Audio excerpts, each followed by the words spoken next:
I recently went self-employed a couple of years ago. So it was a big thing voting Brexit because I was building my business with client base, etc. But I think it's all going to be short term. What business are you in, if you don't mind me asking? I'm a self-employed electrician. Although we're getting bigger and bigger as the weeks go by. But you know, I just what's going to be short term, Ash Lee?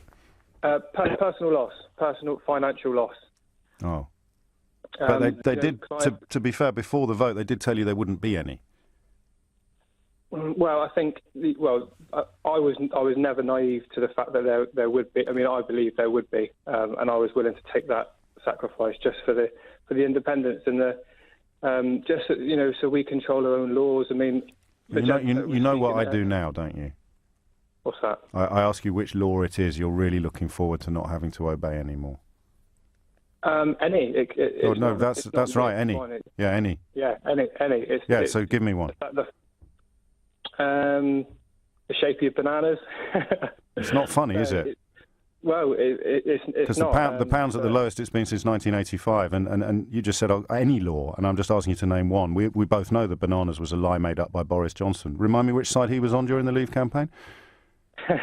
Well, he was out for himself, but that's not. So what is the law, actually? Because you didn't vote. You knew you were going to take short-term economic damage. You knew that all your customers would do as a newly formed electrician company. Every single customer in the country potentially is going to be worse off than they were before the vote. So I'm just wondering what those laws are that you won't have to obey anymore that made you vote for this short-term economic hit.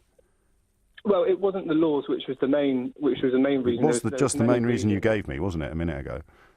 Yeah, sorry. There's many. Can you name one yet? I wouldn't be able to. No. So you voted so that you wouldn't have to obey these EU laws that you can't name. No. It's more than that. Go on then. I mean, well, you watch Brussels. You go to Brussels. You watch the guys talking. It's all very. It's very political, and I mean, they're throwing their toys out the pram because the British people chose to leave. And it's like baking a cake, taking it into work, and someone says they don't want a slice, and you get all uppity about it. I mean, it's.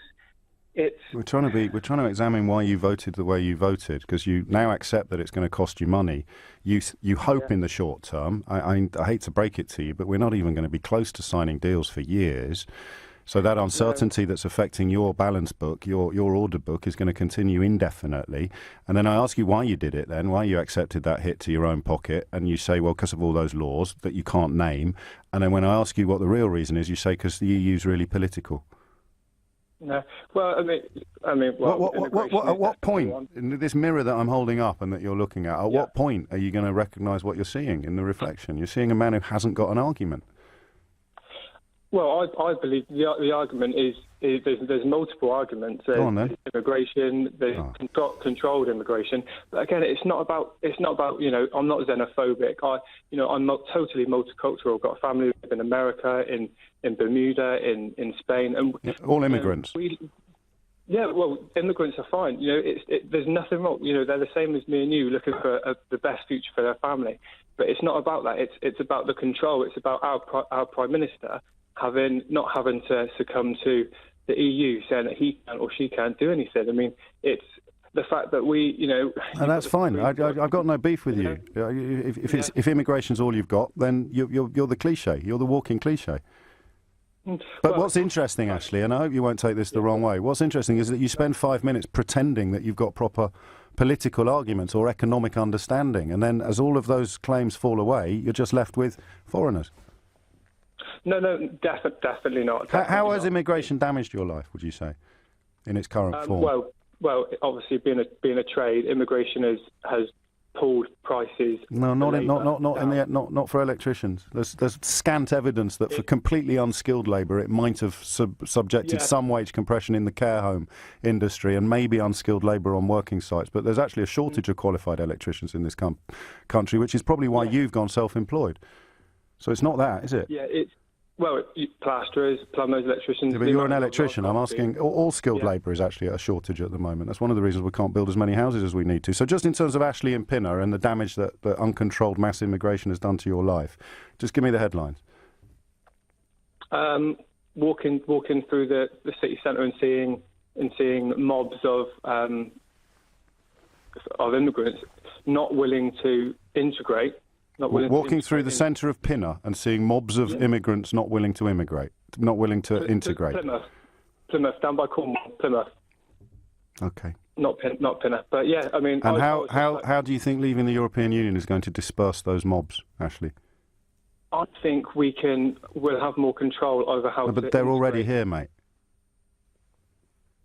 Yeah, but we'll have more control to. No, they're here. So those mobs that upset you so much as you walk through town and see these mobs of immigrants refusing to integrate. Now that we're going to leave the European Union, what's going to happen to the mobs? I believe that we can integrate them because we have the choice and we have the authority to do what we like without. So when we've passed so you've cast your vote because you don't want these people here in the numbers that they're here in, but you think that by doing that you're going to make them more amenable to integration and friendliness. So you deliver a message to someone saying we don't like you, and you think that makes them more likely to be your friend. It's not about liking anyone. Well, you don't like the mobs in the middle of town, do you? No, and that goes with mobs of Englishmen as well. You know, It doesn't matter on race. It doesn't okay, so it's got nothing to do with immigration then. It's just mobs you don't like. Yeah, just don't like mobs. And bananas. Yeah. And all those laws that you can't name. Bananas. Yeah. Yeah. Let's just finish with a quick question. When you said it's going to be a short-term economic hit, how long is short-term? I think it's going to be under 5 years. It's so just like starting a new business. Every single one of your customers is going to be worse off than they needed to be for half a decade, and you're happy with that? I'm happy, yeah. I'm happy with that. All right, mate. Let's not fall out. And I hope the business goes, I really do. I hope it booms, even though you voted to have fewer customers and less money in the pockets of the ones you've already got.